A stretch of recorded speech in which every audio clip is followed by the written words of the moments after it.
খেলার মাঠে সবই সম্ভব। ছোট্ট দেশ ভানুয়াতু গড়েছে ইতিহাস।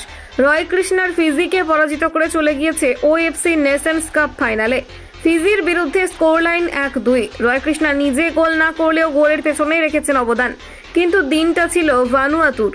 গ্রুপ শীর্ষে থেকে সেমিফাইনালে গিয়েও শেষ রক্ষা করতে পারেননি ফিজি। প্রথমবারের জন্য টুর্নামেন্টের ফাইনালে জায়গা করে নিয়েছে ভানুয়াতুর কোচ জুলিয়ানো স্মেলিং বলেছেন, আমি সবার জন্য স্কোয়াড এবং দেশের সবার জন্য খুব খুশি। বিশ্বের ক্ষুদ্র কিছু দ্বীপ দেশের মধ্যে অন্যতম এই ভানুয়াতু।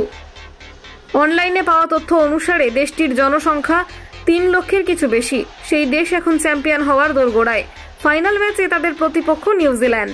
বিরতির ঠিক আগে Vanuatu lead. Jason Thomas set করে বল জালে জড়িয়ে দেন। খেলা যত গড়িয়েছে ফিজি ততই সমতা ফেরানোর চেষ্টা করেছিল, কিন্তু ভানুয়াতুর ডিফেন্সকে টপকে যাওয়ার পথ খুঁজে পায়নি। বিরতির পর ফিজি মাঠে নেমে 1 মিনিটেরও কম সময়ের মধ্যে বল জালে জড়ায়। ক্যাপ্টেন রয় কৃষ্ণার বাড়ানো বল থেকেই হয় গোল। সমতায় ফেরে ফিজি।